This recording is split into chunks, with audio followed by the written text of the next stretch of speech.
patient self-inflicted lung injury. So today's my talk will focus on the harm of spontaneous breathing in ARDS patients. So let me start my presentation by giving you the clinical evidence to support the harm of spontaneous breathing effort in ARDS patients. So the first, this is one of the older case reports showing that preventing strong spontaneous breathing effort improved oxygenation in ARDS patients. So the first, this is the oxygenation data, which is very bad when the patient preserves strong spontaneous breathing effort during mechanical ventilation. But after preventing strong spontaneous breathing effort by the induction of muscle paralysis, as you see, the oxygenation improved dramatically in all ARDS patients. And after 20 years have passed, the first randomized clinical trial was done by a group of Dr. Papazian in 2004, showing that preventing spontaneous breathing effort improved oxygenation in severe ARDS patients. And in terms of lung inflammation, spontaneous breathing had no impact on the inflammatory cytokines, but actually preventing spontaneous breathing effort decreased inflammatory cytokines in the BAL as well as in the blood in the severe ARDS patients. And finally, they found that in 2010, preventing spontaneous breathing effort improved mortality in the severe ARDS patients. So the next, let's look at when spontaneous breathing can be potentially injurious during mechanical ventilation in ARDS patients. So the first, spontaneous breathing will be injurious, especially when the effort is very strong, when the effort is uncontrollable. So they ventilated an ARDS patient with pressure support of 5 and a PEEP of 5. Obviously, the pressure is within the safe limit. But the problem is that this patient had a very strong spontaneous breathing effort during pressure support ventilation, so that they could not control tidal volume and also transpulmonary pressure. In the end, this patient had a battle trauma like this. So this is very simple, but I think this is a very important case report suggesting that strong spontaneous breathing effort can be potentially injurious during mechanical ventilation. And this is also true in our animal study. So looking at the strong effort, as you see, strong effort worsens histological lung injury, which is quite obvious, but we can decrease lung injury by decreasing strong spontaneous breathing effort.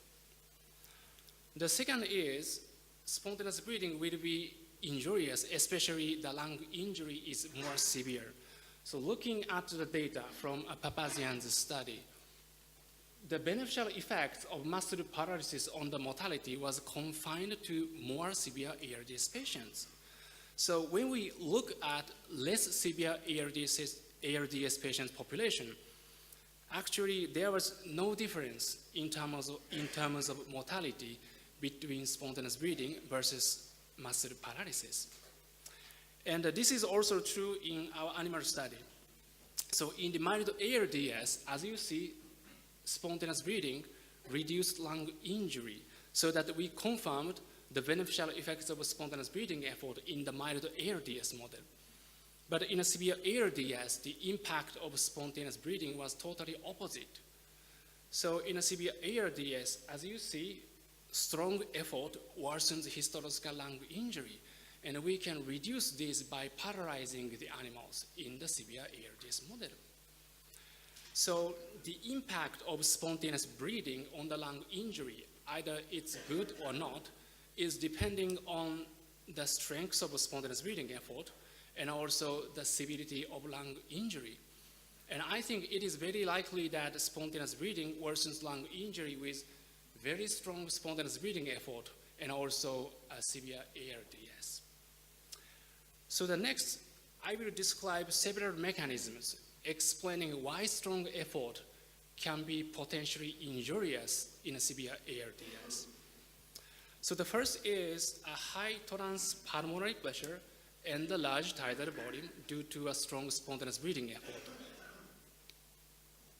When the patient has no spontaneous breathing effort during mechanical ventilation, inspiratory pressures applied to respiratory system is now consumed to inflate the lung as well as chest wall. For this reason, transpulmonary pressure to distend the lung is always less than plateau pressure during muscle paralysis. But this is not the case when the patient preserves strong effort during mechanical ventilation. When the effort is preserved during mechanical ventilation, now two different pressures are combined to inflate the lung. The first is positive airway pressure from a mechanical ventilator. The second is negative pleural pressure generated by diaphragmatic contraction. So when the strong effort is added to an already high plateau pressure due to severe ARDS, now the resultant transpulmonary pressure will be injuriously high, and therefore the tidal volume will be also injuriously large. The next is inhomogeneous inflation pattern that is usually observed in a severe ARDS when the patient preserves strong effort. So the first, I'm going to talk about normal lung.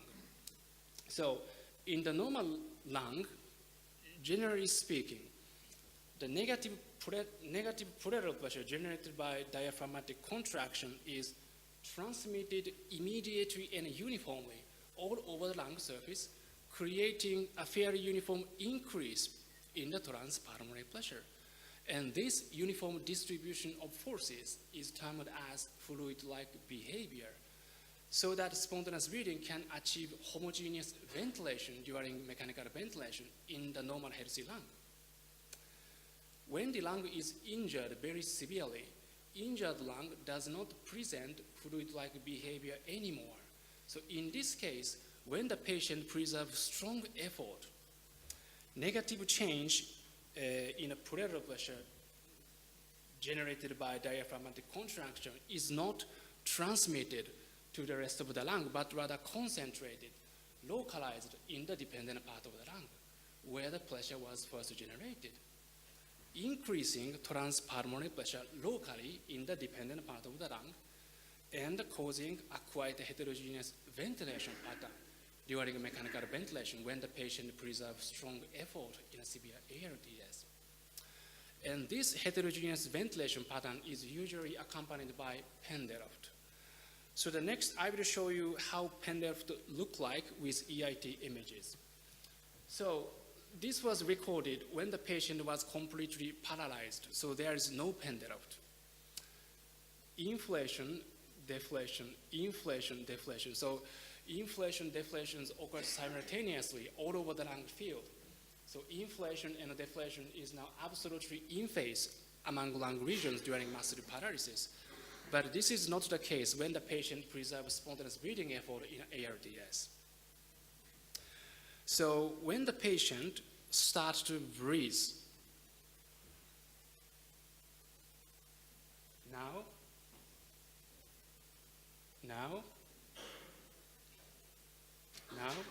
so when the patient starts to breathe, the gas goes into dependent lung regions in the same region where a strong effort increased transpulmonary pressure locally. And then the gas can be distributed to the rest of the lung at the end of inspiration.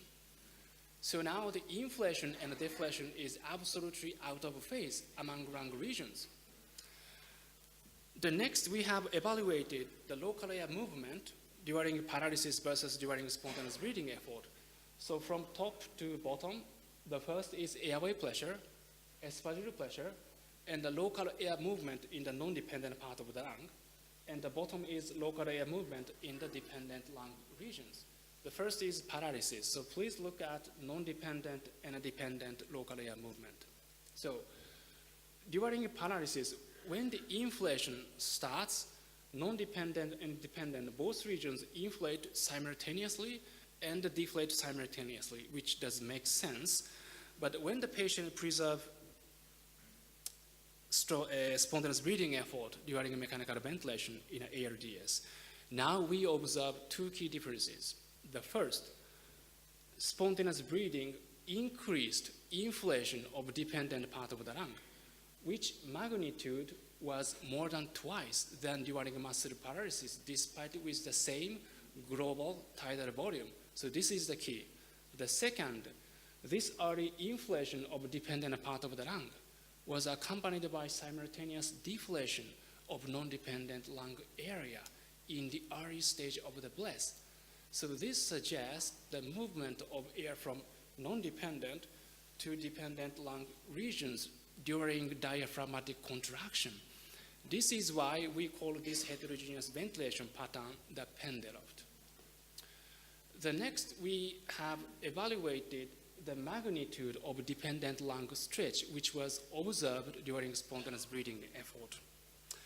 So this is dependent lung stretch when the patient preserves strong effort, okay?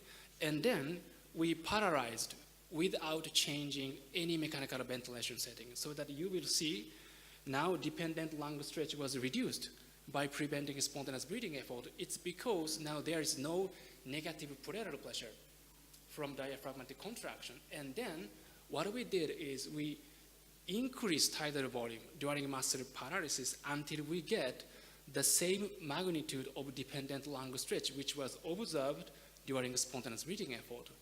So can you imagine how much tidal volume and also how much driving pressure was necessary in order to get the same magnitude of dependent lung stretch imposed by strong spontaneous breathing effort? We need tidal volume of 15. We need driving pressure of 28 centimeter water during muscle paralysis in order to get the same magnitude of dependent lung stretch imposed by strong effort with normal tidal volume. So that we can say strong effort can be potentially cause local overstretch in the dependent part of the lung. And next, I will show you the strong effort causes not only local overstretch, but also it causes a huge tidal recruitment at the entire dependent part of the lung. So this dynamic CT was obtained when the animals preserve strong effort during volume control ventilation in ARDS. So please look at dependent lung regions, first at the end of expiration. So now, at the end of expiration, dependent lung colored gray. Gray means lung collapsed.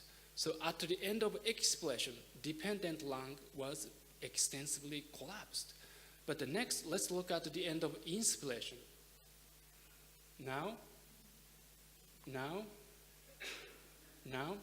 So at the end of inspiration, dependent lung previously extensively collapsed is now aerated. So this is what we call tidal recruitment, or you can say cyclic collapse and reopening. So strong effort causes not only local overstretch, but also it causes a huge tidal recruitment at the entire dependent part of the lung. And this injurious inflation pattern imposed by strong effort was totally different from during muscle paralysis. So I will show you with another dynamic CT. So this was obtained when the animals are completely paralyzed during volume control ventilation. So I think you realize that there is almost no change in the lung aeration during respiratory cycle in the dependent part of the lung. It's because during paralysis, most of ventilation, most of tidal volume is now shifted in the non-dependent part of the lung. So to support this, now the tidal recruitment happens only in the intermediate zone between ventilated and the consolidated area. So now it is very important to stress that injury occurs where the gas goes.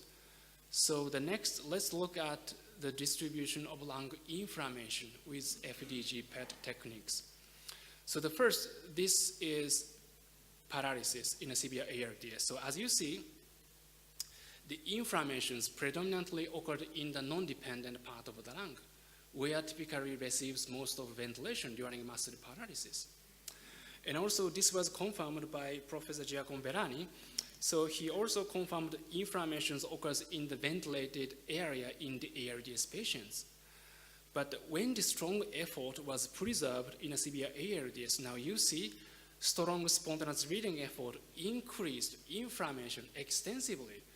So now the inflammations occurs not only in the non-dependent part of the lung, it expanded to the dependent lung regions. It's because Strong effort causes local overstretch in the dependent part of the lung, and also the strong effort causes a huge tidal recruitment in the dependent part of the lung. The next is increased perfusion due to strong spontaneous breathing effort. So during muscle paralysis, usually pulmonary vessels is compressed. It's because surrounding pressure, which is pleural pressure, is always positive.